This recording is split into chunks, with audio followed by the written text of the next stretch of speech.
రాసిన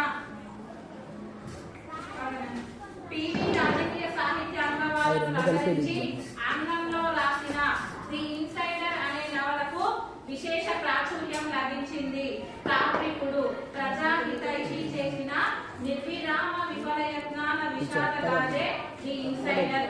ఈ గ్రంథం 1998లో వెలువడింది.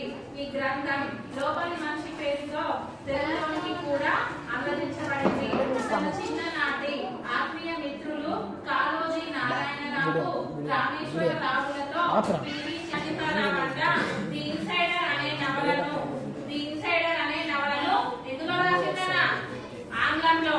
ఇంతకుముందు బయటనేమో వేయి పడగలు విశ్వనాథ సత్యనారాయణ యొక్క వేయి పడగల్ని సహస్ర తోటి హిందీలోకి ట్రాన్స్లేట్ చేస్తే మళ్ళీ తర్వాత ఆంగ్లంలో ఏం రాసిండు? ది ఇన్సైడర్ అంటే లోపలి మనిషి. సో లోపల మనిషి అని దీన్ని తెలుగులోకి కూడా ట్రాన్స్లేట్ చేయడం జరిగింది. మాట్లాడదామా? లోపల మనిషి అని తెలుగులో కూడా అనువాదం చేయడం జరిగింది. నెక్స్ట్ ఈ విధంగా దేశహితాన్ని కోరిన మహామనిషి స్థితప్రజ్ఞుడు, సంక్షోభ సమయంలో దేశ ఆర్థిక వ్యవస్థను ఒడ్డుకు చేర్చిన అసామాన్యుడు, తన వారినే కాదు రాష్ట్రాన్ని దేశాన్ని దుఃఖ సాగరంలో ముంచి 23 డిసెంబర్ 2004న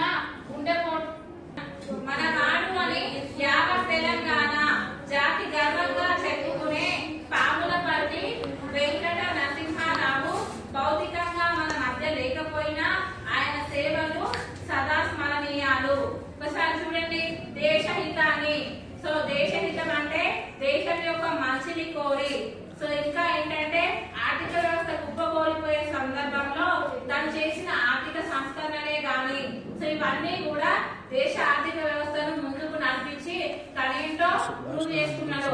అసామాన్యుడు, సామాన్యులకు సాధ్యం కానిదన్నమాట.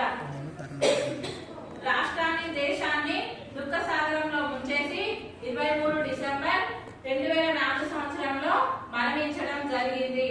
సో ఇంకా ఏంటంటే మనవాడు. సో మన తెలంగాణ ప్రధానమంత్రి మనోడే అంటారు కదా. సో మనవాడు ఇన్ని సంస్కరణలు చేసి దేశాన్ని ఇంత మంచి స్థాయిలో తీసుకొచ్చిందా అనేలాగా తన పనులు అన్ని కూడా చేయటం జరిగింది. చూడండి, హైదరాబాద్ లో హుస్సేన్ సాగర్ తీరాన పివి సమాధి తెలంగాణ ఆత్మాభిమానాన్ని చాటుతున్నట్లుగా ఉన్నది. ఆచితూచి మాట్లాడటమే కాదు, రచనలోను పివిది అదే గాంభీర్యం, పరిణతి, దేశభక్తి కనిపిస్తుంది.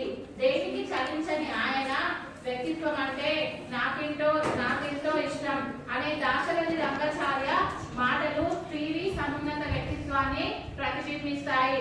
ఒకసారి చూడండి, హైదరాబాద్ లోనంట హైదరాబాద్ లో హుస్సేన్ సాగర్ తీరాన పివి నరసింహారావు యొక్క సమాధి అనేది ఉందంట.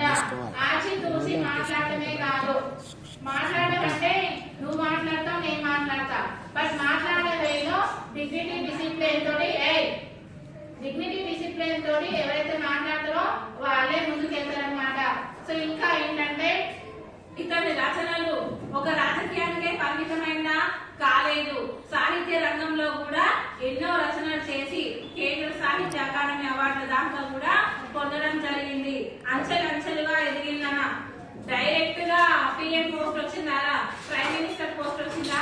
రాలేదు. సో తను చదువు తర్వాత లిటరేచర్ తర్వాత రాజకీయం ఏమంటారు ఎంపీ లాగా ఎమ్మెల్యే లాగా సో ఇవన్నీ చేసుకుంటూ చివరన ఏమంటారు మెజార్టీ లేకపోయినా కూడా మైనార్టీ ప్రభుత్వం తోటి 1991 సంవత్సరంలో కాంగ్రెస్ యొక్క ప్రధానమంత్రి లాగా తను ఏర్పాటు అవడం జరిగింది. ఇంకా ఇతను రాజీవ్ గాంధీకి ఇందిరాగాంధీ కూడా అత్యంత నమ్మకస్తుడు. ఈ విధంగా తన రాజకీయ ప్రస్థానాన్ని కానీ చదువుని కానీ ముందుకు తీసుకెళ్లిన ఒక గొప్ప వ్యక్తి పివి నరసింహారావు. ఇంకా ఇక్కడ ఏంటన్నా బహుభాషావేత్త అంటే ఏంటన్నా ఒకటి కంటే ఎక్కువ భాషలు